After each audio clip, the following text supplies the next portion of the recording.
أشهد أن لا إله إلا الله وحده لا شريك له وأشهد أن محمدا عبده ورسوله أما بعد فأعوذ بالله من الشيطان الرجيم بسم الله الرحمن الرحيم الحمد لله رب العالمين الرحمن الرحيم مالك يوم الدين إياك نعبد وإياك نستعين اهدنا الصراط المستقيم صراط الذين أنعمت عليهم غير المغضوب عليهم ولا الضالين.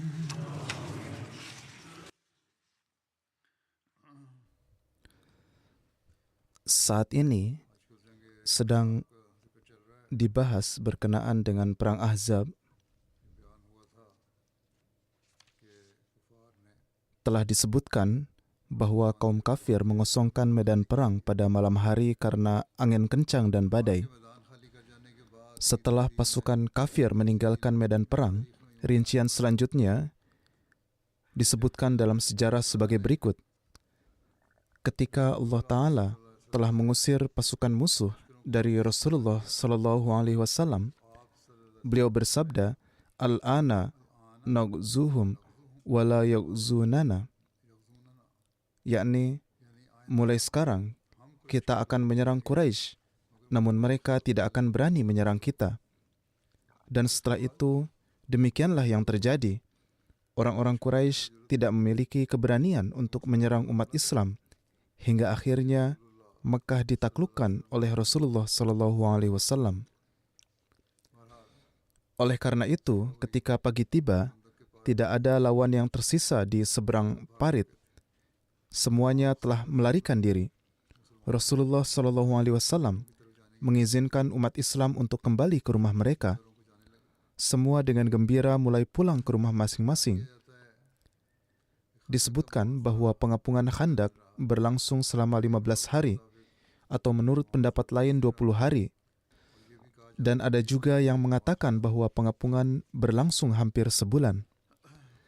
Dalam perang Khandak, ada 9 orang yang disyahidkan. Salah satunya adalah Sa'ad bin Mu'az yang terluka dalam perang ini dan wafat beberapa hari kemudian.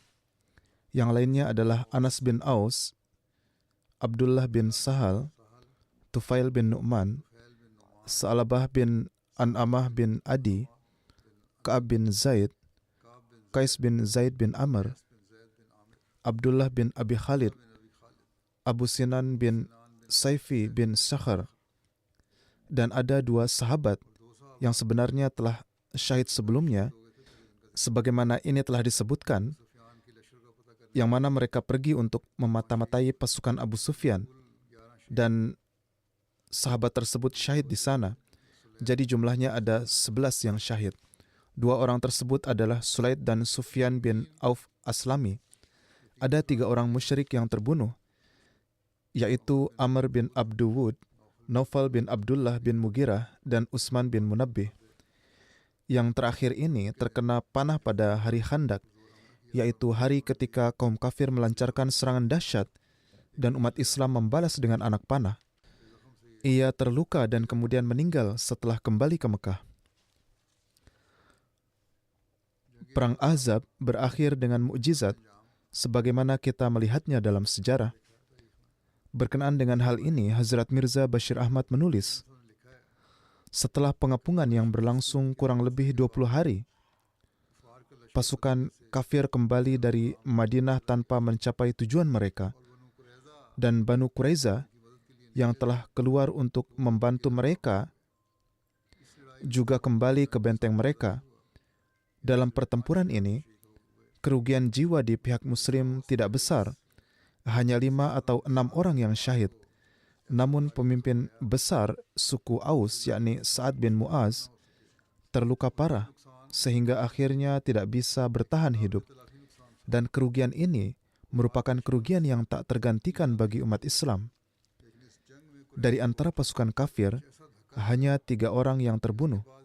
Tetapi dalam perang ini, Quraisy mendapat pukulan sedemikian rupa, sehingga setelahnya mereka tidak pernah lagi berani membentuk pasukan seperti itu untuk melawan umat Islam atau menyerang Madinah. Dan nubuatan Rasulullah SAW terpenuhi kata demi kata. Setelah pasukan kafir pergi, Rasulullah SAW juga memerintahkan para sahabat untuk kembali. Dan umat Islam meninggalkan medan perang dan memasuki Madinah. Perang Khandak atau Ahzab yang berakhir dengan cara yang tak terduga dan tiba-tiba ini merupakan perang yang sangat berbahaya. Tidak ada musibah yang lebih besar dari ini yang menimpa umat Islam pada waktu itu. Dan tidak ada musibah sebesar ini yang menimpa mereka setelahnya selama masa kehidupan Rasulullah SAW. Ini adalah seperti gempa yang berbahaya yang mengguncang bangunan Islam dari pondasinya, yang pemandangan mengerikannya membuat mata umat Islam terbelalak dan jantung berdegup kencang, dan orang-orang yang lemah berpikir bahwa ini adalah akhir. Guncangan dahsyat ini terus menimpa mereka selama kurang lebih sebulan, dan seolah ribuan binatang buas yang haus darah mengepung rumah-rumah mereka, membuat hidup mereka pahit, dan kepahitan musibah ini ditambah oleh pengkhianatan Banu Quraiza. Di balik semua fitnah ini adalah orang-orang Yahudi Banu Nazir yang tidak tahu berterima kasih, yang telah diberi kebaikan oleh Rasulullah SAW dengan mengizinkan mereka meninggalkan Madinah dengan aman dan damai. Ini adalah hasutan para pemimpin Yahudi yang sama, yang membuat semua suku besar di gurun Arab jatuh dalam kebencian terhadap Islam, dan mereka berkumpul di Madinah untuk menghancurkan Islam. Dan ini adalah suatu kepastian bahwa jika pada saat itu orang-orang yang buas ini mendapat kesempatan untuk memasuki kota, maka tidak ada satupun Muslim yang akan selamat, dan tidak ada satupun wanita Muslim yang suci kehormatannya akan terlindungi dari serangan-serangan keji mereka. Namun, ini adalah semata-mata karena karunia Allah Ta'ala, dan tangan gaib kekuasaan Tuhan adalah bahwa mereka harus kembali tanpa mencapai tujuan mereka, dan umat Islam kembali ke rumah mereka dengan rasa syukur dan bernafas lega dengan aman dan tenang. Namun, ancaman Banu Quraiza masih tetap ada. Orang-orang ini, setelah menunjukkan pengkhianatan mereka dalam keadaan yang sangat berbahaya, sekarang telah mengamankan diri di benteng mereka dengan aman dan damai. Dan mereka berpikir bahwa sekarang tidak ada yang bisa menyakiti mereka. Namun, bagaimanapun juga, adalah perlu untuk mengatasi kekacauan yang terjadi, karena keberadaan mereka di Madinah bagi umat Islam tidak kurang dari musuh dalam selimut. Di sisi lain, pengalaman dengan Banu Nazir menunjukkan bahwa ular ini sama berbahayanya untuk dikeluarkan dari rumah seperti membiarkannya tinggal di rumah. Bagaimanapun, untuk menghilangkan ancaman ini,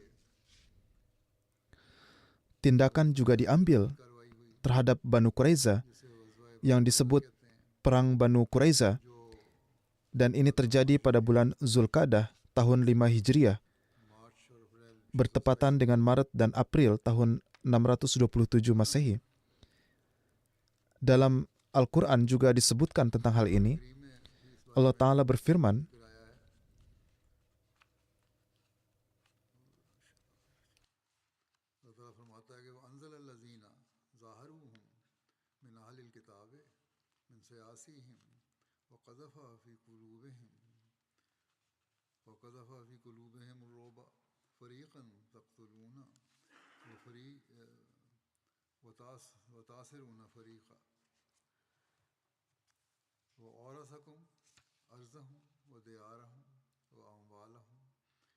أرضا لم تطئوها وكان الله على كل شيء قدير. Dan dia menurunkan orang-orang ahli kitab yang membantu mereka dari benteng-benteng mereka. Dan dia memasukkan rasa takut ke dalam hati mereka. Sebagian mereka kamu bunuh dan sebagian yang lain kamu tawan. Dan dia mewariskan kepada kamu tanah-tanah, rumah-rumah, dan harta benda mereka. Dan begitu pula tanah yang belum kamu injak. Dan Allah Maha Kuasa atas segala sesuatu.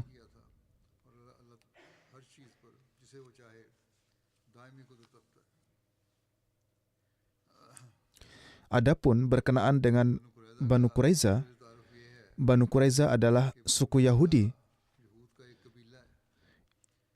yaitu keturunan Quraiza yang tinggal di benteng yang kuat yang terletak beberapa mil dari Madinah. Dengan nama inilah mereka berasal. Quraiza dan Nazir adalah dua bersaudara yang berasal dari keturunan Nabi Harun. Keturunan satu disebut Banu Quraiza dan yang lain adalah Banu Nazir. Latar belakang perang ini seperti yang telah dijelaskan dalam khutbah-khutbah sebelumnya dan dalam rincian perang Khandak adalah bahwa Banu Quraiza telah melanggar perjanjian mereka di tengah peperangan dengan membantu Quraisy melawan umat Islam. Banu Quraiza melanggar perjanjian dengan Rasulullah SAW. Ketika Rasulullah SAW kembali setelah selesai dari perang Khandak, beliau dan para sahabat menyimpan senjata. Rasulullah SAW masuk ke rumah Hazrat Aisyah, meminta air dan mulai membasuh kepala beliau. Dalam satu riwayat disebutkan bahwa beliau mandi, meminta wewangian, dan menunaikan sholat zuhur.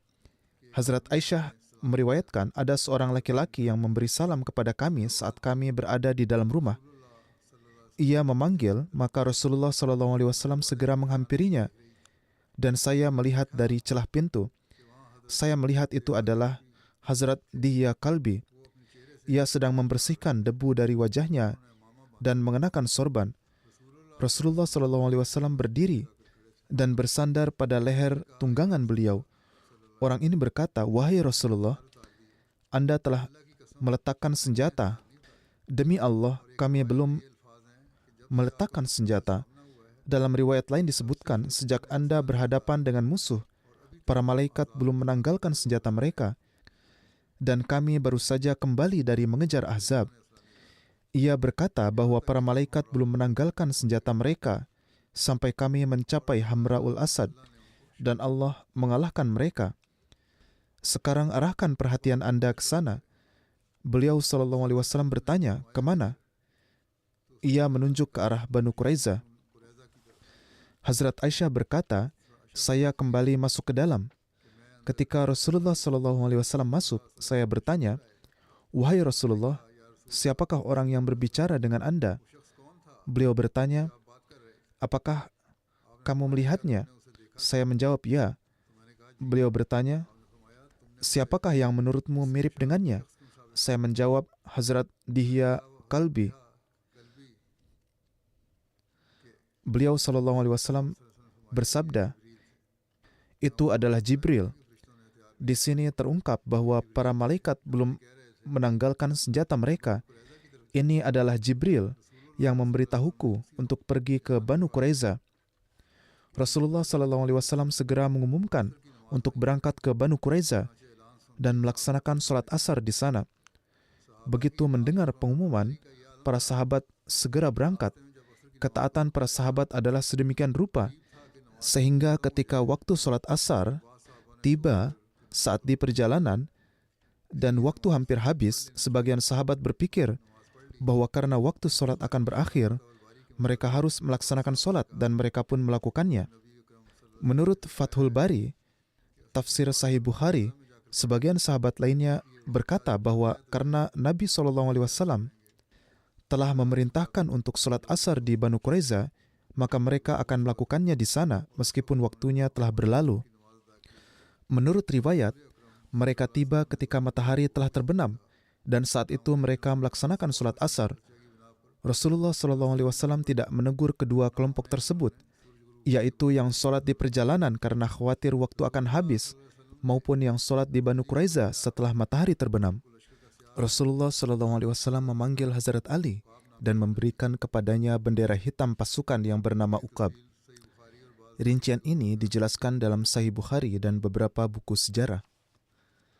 Pertama-tama, Rasulullah SAW mengirim Hazrat Ali dengan sekelompok orang sebagai pasukan pembuka. Kemudian beliau sendiri berangkat mengikuti mereka. Hazrat Mirza Bashir Ahmad menulis tentang hal ini. Ketika Rasulullah SAW kembali ke kota setelah selesai dari perang Khandak, beliau baru saja menanggalkan senjata dan hendak mandi. Namun Allah memberitahu beliau melalui kasyaf bahwa beliau seharusnya tidak menyimpan senjata sampai pengkhianatan dan pemberontakan Banu Quraiza diselesaikan. Kemudian beliau diperintahkan untuk segera berangkat ke Banu Quraiza.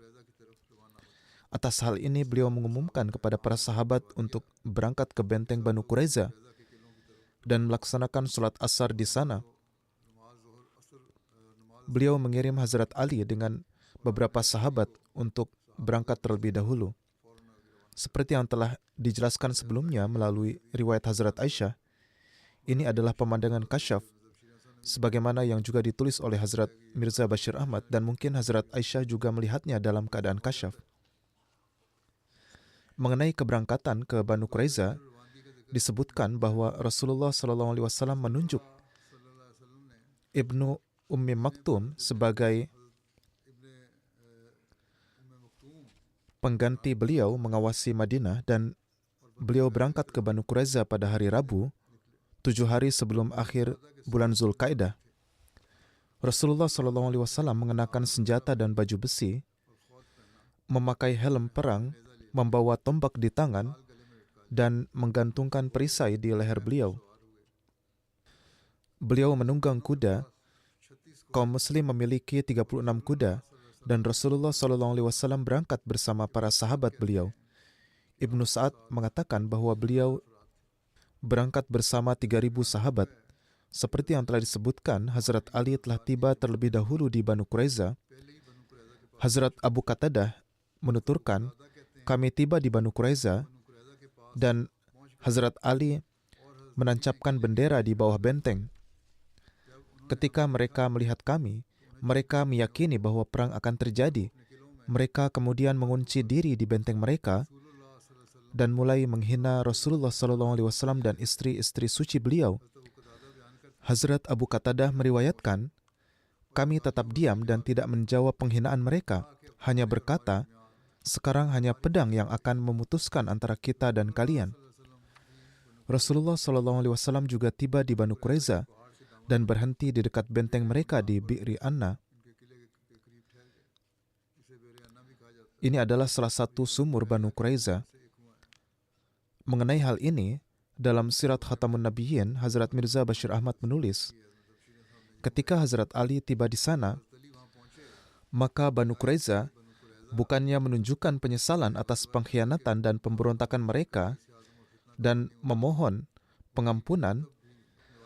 Banu Quraiza, termasuk juga pemimpin utama Banu Nazir dan penghasut utama dari fitnah ini, yaitu Huyai bin Akhtab, yang bergabung dengan mereka, secara terbuka menghina Rasulullah SAW dan dengan sangat keji juga menggunakan bahasa yang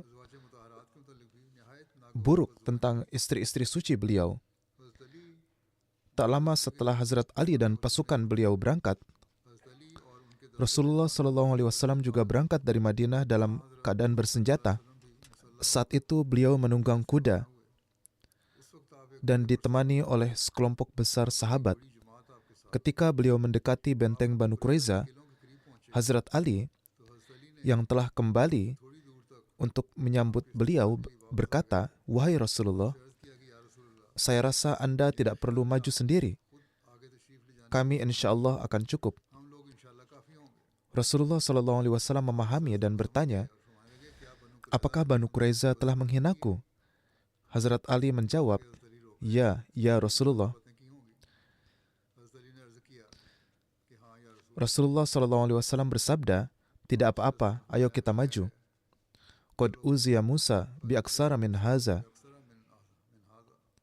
Yakni, Hazrat Musa telah disakiti lebih dari ini oleh mereka. Maka beliau pun maju dan berkemah di dekat salah satu sumur Banu Quraiza. Menurut satu riwayat, Rasulullah SAW bersabda kepada Hazrat Ali, jangan khawatir, mereka tidak punya keberanian untuk menghinaku di hadapanku. Beliau pun maju dengan tenang dan penuh wibawa.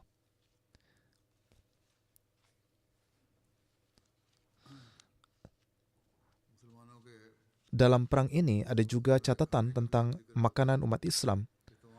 Semua sahabat berkumpul di sekitar Rasulullah SAW hingga waktu Isya, dan Hazrat Sa'ad bin Ubadah mengirimkan unta yang membawa kurma untuk Rasulullah SAW dan umat Islam. Pada hari itu, Rasulullah SAW bersabda, betapa baiknya kurma sebagai makanan. Rincian lebih lanjut tentang pengepungan Banu Quraiza oleh umat Islam adalah sebagai berikut. Rasulullah SAW maju pada waktu sahur dan menempatkan pasukan pemanah di depan. Mereka mengepung benteng-benteng Yahudi, memanah mereka dan melempari mereka dengan batu. Orang-orang Yahudi juga terus memanah dari benteng mereka sampai malam tiba. Kemudian umat Islam menghabiskan malam di sekitar benteng dan secara bergantian menyerang orang-orang Yahudi. Rasulullah SAW terus memerintahkan serangan panah sampai orang-orang Yahudi yakin akan kehancuran mereka dan berhenti memanah umat Islam. Mereka berkata, biarkan kami ingin berbicara dengan kalian. Rasulullah SAW menyetujui. Mereka mengirim Nabash bin Qais kepada beliau. Ia meminta Rasulullah SAW untuk mengizinkan mereka pergi seperti Banu Nazir. Silahkan Anda mengambil harta dan senjata kami, dan maafkanlah darah kami.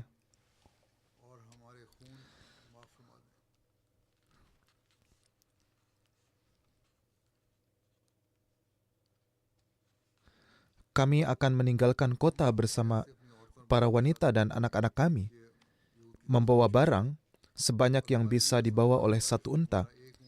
Namun Rasulullah SAW menolaknya. Nabash kemudian berkata, kami tidak membutuhkan harta yang bisa dibawa oleh unta kami. Rasulullah SAW tetap menolaknya, bersabda bahwa mereka harus turun sesuai keputusan beliau. Akan tetapi Nabash menolak untuk menerima keputusan Rasulullah SAW. Lalu ia kembali kepada kaumnya. Setelah itu, para pemimpin Banu Quraiza bermusyawarah. Ketika Nabash kembali dan memberitahu kaumnya tentang keadaan tersebut dan pengepungan mulai berlangsung lama, pemimpin Banu Quraiza yaitu Ka'ab bin Asad berbicara kepada kaumnya, demi Allah, sebuah ujian telah datang kepada kalian yang kalian lihat sendiri. Ka'ab bin Asad berkata, aku ajukan 3 pilihan kepada kalian. Pilihlah salah satu yang kalian inginkan. Mereka bertanya, apa saja itu? Ka'ab menjawab, kita menerima ketaatan kepada Muhammad SAW dan mengakui kebenarannya. Karena demi Allah, kalian sudah tahu bahwa dia adalah Nabi yang diutus. Dan dia adalah sosok yang disebutkan dalam kitab-kitab kalian. Dengan beriman kepadanya, darah, harta, dan wanita kalian akan terlindungi. Demi Allah, kalian tahu bahwa Muhammad SAW adalah seorang Nabi. Dan yang menghalangi kita untuk ikut dengannya hanyalah karena ia berasal dari Arab, bukan dari Bani Israel. Namun sekarang, Allah telah menjadikannya sebagai Nabi. Yakni sekarang telah jelas bahwa beliaulah yang telah dijadikan sebagai Nabi oleh Allah. Kemudian berkata, aku tidaklah ingin untuk melanggar perjanjian. Namun musibah ini datang dari Huyai bin Akhtab.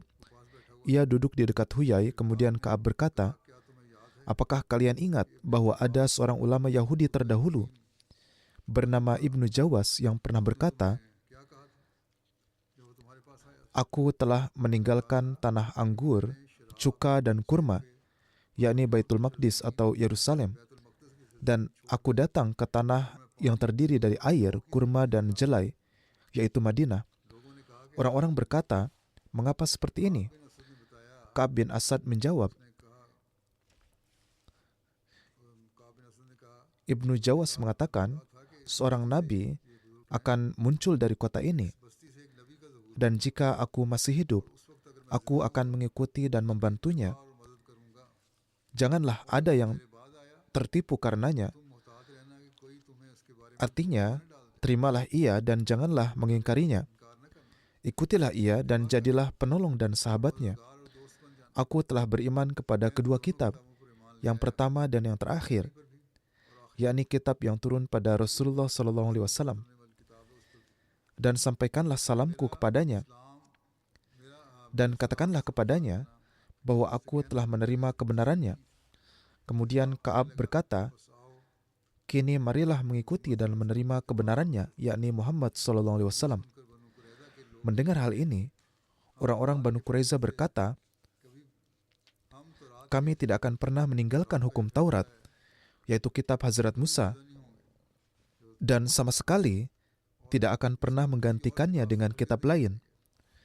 Atas jawaban ini, Ka'ab berkata, jika kalian tidak menerima ucapanku ini, maka pilihan kedua adalah, mari kita membunuh anak-anak dan istri kita, lalu kita menyerang Muhammad SAW dan para sahabatnya dengan pedang terhunus. Kita tidak akan meninggalkan beban di belakang kita, dan biarkan Tuhan memutuskan antara kita dan Muhammad SAW. Jika kita yang terbunuh, maka kitalah yang akan binasa. Kita mati tanpa meninggalkan keturunan yang kita khawatirkan. Dan jika kita menang, maka demi umurku, kita akan mendapatkan istri dan anak-anak lagi. Orang-orang berkata, haruskah kita membunuh orang-orang yang malang ini? Apakah ada lagi kenikmatan dalam hidup setelah mereka mati? Ka'ab berkata, jika kalian juga tidak menerima ini, maka malam ini adalah malam Sabat. Mungkin Muhammad dan para sahabatnya akan lengah terhadap kita. Oleh karena itu, mari kita serang mereka. Mungkin kita bisa mengecoh Muhammad dan para sahabatnya. Mereka menjawab, haruskah kita merusak sahabat kita dan melakukan sesuatu yang belum pernah dilakukan oleh siapapun sebelum kita? Kecuali mereka yang kamu tahu, dan kamu juga tahu apa yang terjadi pada mereka. Dengan demikian, mereka menolak ketiga usulan dari Ka'ab itu. Setelah Ka'ab, seorang Yahudi lain bernama Amr bin Suda berkata, wahai kaum Yahudi, kalian telah membuat perjanjian dengan Muhammad dan kalian telah melanggarnya. Aku tidak terlibat dalam perjanjian kalian dan tidak pula dalam pengkhianatan kalian. Jika kalian menolak masuk ke dalam agamanya, setidaknya tetaplah teguh pada Yahudi. Jika kalian menolaknya, tetaplah pada ajaran Yahudi dan bayarlah jizyah kepadanya. Demi Allah, aku tidak tahu apakah dia akan menerimanya atau tidak. Mereka menjawab, kami tidak akan membayar upeti kepada orang Arab untuk membebaskan leher kami. Lebih baik mati daripada melakukan itu. Maka Amr berkata, kalau begitu aku berlepas diri dari kalian, dan dia pun keluar dari benteng malam itu juga. Ia melewati penjaga Rasulullah SAW. Hazrat Muhammad bin Maslamah yang bertugas menjaga bertanya, siapa itu? Ia menjawab, Amr bin Suda.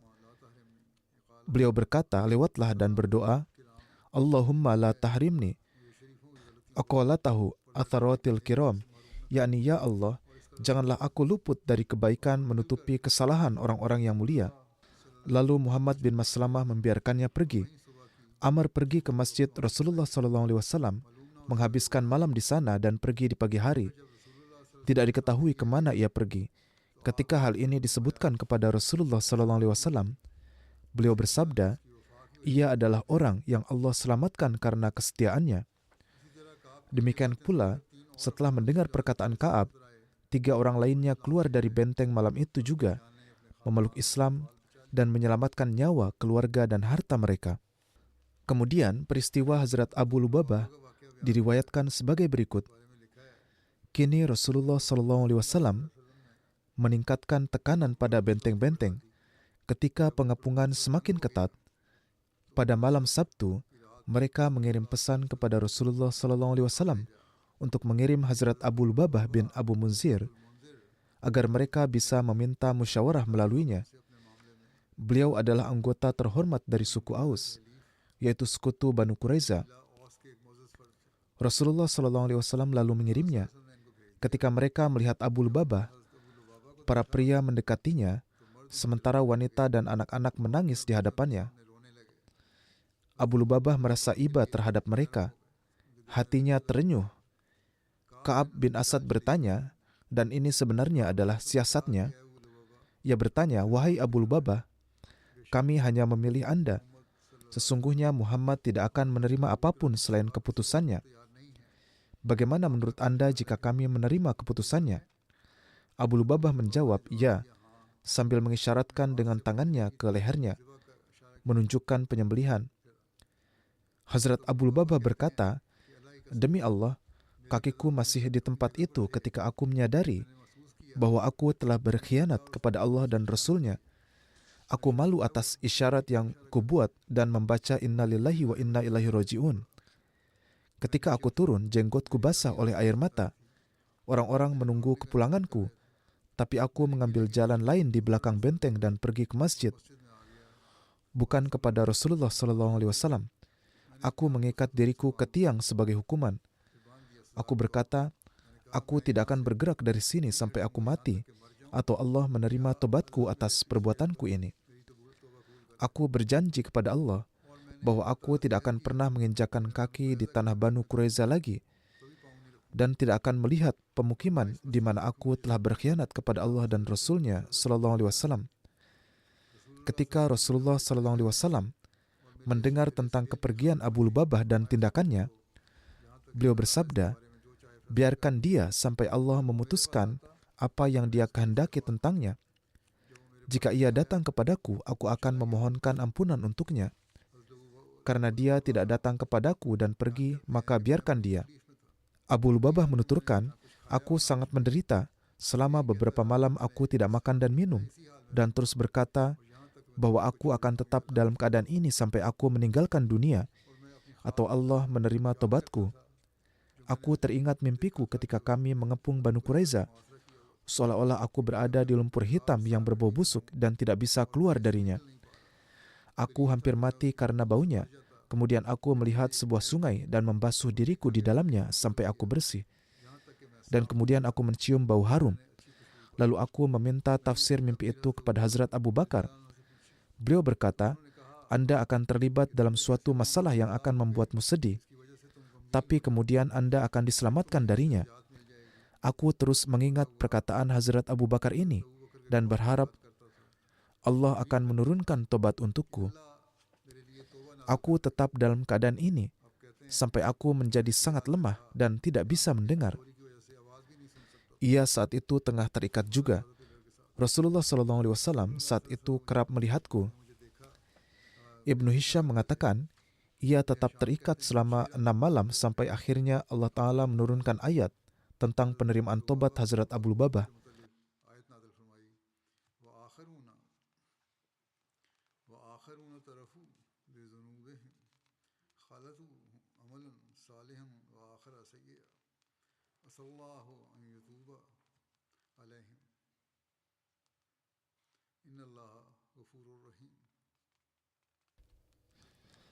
Dan ada pula orang-orang lain yang mengakui dosa-dosa mereka. Mereka mencampur adukan pekerjaan yang baik dengan pekerjaan lain yang buruk. Semoga Allah condong untuk menerima tobat mereka. Sesungguhnya Allah Maha Pengampun lagi Maha Penyayang. Ayat tentang penerimaan tobat Abu Lubabah diturunkan kepada Rasulullah SAW pada waktu sahur. Beliau berada di rumah Ummu Salamah saat itu. Ummu Salamah berkata, saya melihat Rasulullah SAW tersenyum pada waktu sahur. Saya bertanya, wahai Rasulullah, semoga Allah selalu membuat engkau tersenyum. Apa yang membuat engkau tersenyum? Beliau menjawab, ada kabar gembira untuk Abu Lubabah. saya bertanya, "Wahai Rasulullah, bolehkah aku menyampaikan kabar gembira ini kepadanya?" Beliau menjawab, "Ya, jika kamu mau." Ummu Salamah kemudian berdiri di pintu kamarnya dan berkata, "Wahai Abu Lubabah, bergembiralah, Allah telah menerima tobatmu." Orang-orang pun bergegas untuk melepaskan ikatannya, tetapi Abu Lubabah berkata, "Tidak, hanya Rasulullah SAW yang akan melepaskan ikatanku." Ketika Rasulullah SAW datang untuk sholat subuh, beliau melepaskan ikatan Abu Lubabah dengan tangan beberkat beliau sendiri. Hazrat Abu Lubabah berkata, "Wahai Rasulullah, sebagai bagian dari tobatku, aku ingin meninggalkan rumah-rumah kaumku di mana aku telah berbuat dosa, dan aku ingin menyedekahkan seluruh hartaku di jalan Allah dan Rasul-Nya." Rasulullah SAW bersabda, "Wahai Abu Lubabah, cukup sepertiga saja untukmu." Perlu dicatat bahwa rincian kisah Abu Lubabah ini tidak ditemukan dalam kitab-kitab Siyah Sittah.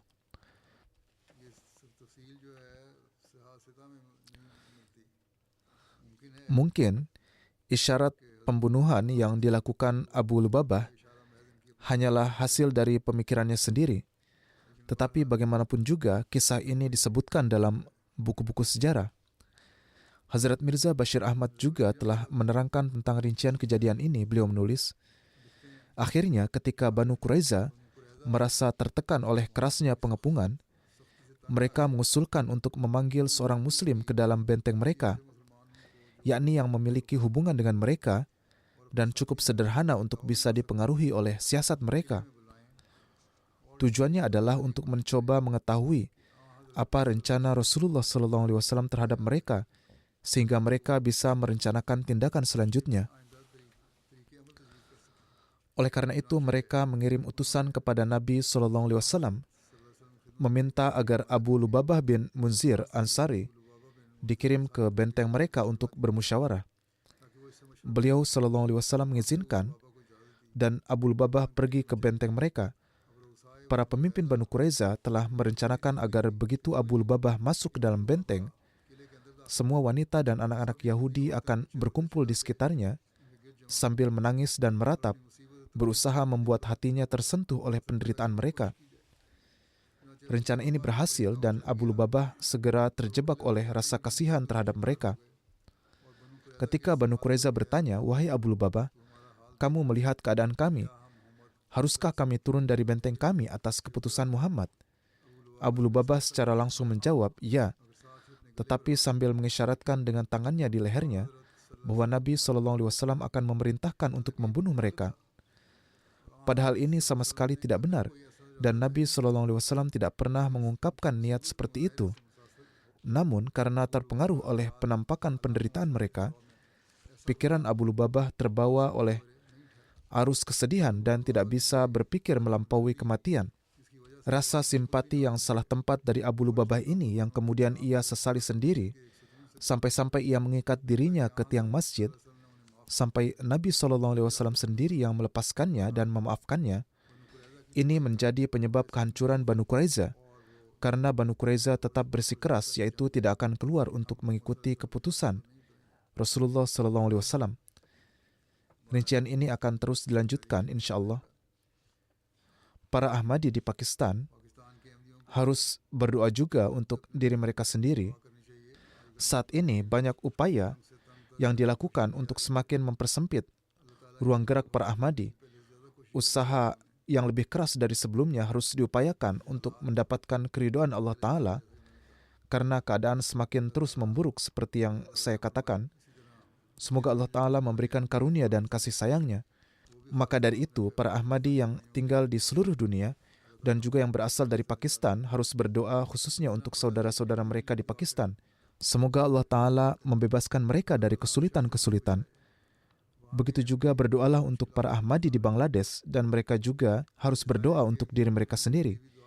Semoga Allah Ta'ala melindungi mereka dari segala kejahatan. Di sana juga para Ahmadi menghadapi banyak kesulitan. Berdoalah juga untuk para Ahmadi di Aljazair. Semoga Allah Ta'ala melindungi mereka dari segala kejahatan. Mereka juga sedang menghadapi denda dan pemenjaraan. Semoga Allah Ta'ala memperkuat iman mereka. Para Ahmadi di Sudan juga berada dalam keadaan yang buruk karena situasi perang. Berdoalah juga untuk mereka. Di setiap tempat, orang-orang yang mengucapkan kalimat syahadat sedang menghadapi kesulitan dari tangan orang-orang yang juga mengucapkan kalimat syahadat. Inilah sebabnya mengapa orang-orang yang anti-Islam dengan berani berusaha untuk menyakiti umat Islam. Maka dari itu banyak-banyaklah berdoa. Allah Ta'ala dapat menghentikan tangan pemerintah Israel, pemerintah Amerika, dan kekuatan-kekuatan besar lainnya. Semua kekuatan ada di tangannya. Namun, untuk itu, umat Islam juga harus menyesuaikan tindakan mereka sesuai dengan keridhaan Allah Ta'ala dan harus menjadi contoh sikap persaudaraan. Perbedaan di antara mereka harus dihilangkan, yang saat ini tidak terlihat oleh kita. Hanya dengan begitu janji pertolongan Allah Ta'ala akan terpenuhi. Tanpa itu tidaklah mungkin. Umat Islam harus hidup sebagai satu tubuh mukmin yang sejati.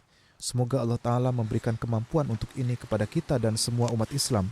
Alhamdulillah, alhamdulillah, nahmaduhu wa nasta'inuhu wa nastaghfiruhu wa nu'minu bihi wa natawakkalu alayhi wa na'udzu billahi min shururi anfusina ومن سيئات أعمالنا من يهده الله فلا مضل له ومن يضلل فلا هادي له ونشهد أن لا إله إلا الله ونشهد أن محمدا عبده ورسوله عباد الله رحمكم الله إن الله يأمر بالعدل والإحسان وإيتاء ذي القربى وينهى عن الفحشاء والمنكر والبغي يعظكم لعلكم تذكرون اذكروا الله يذكركم وادعوه يستجب لكم ولذكر الله أكبر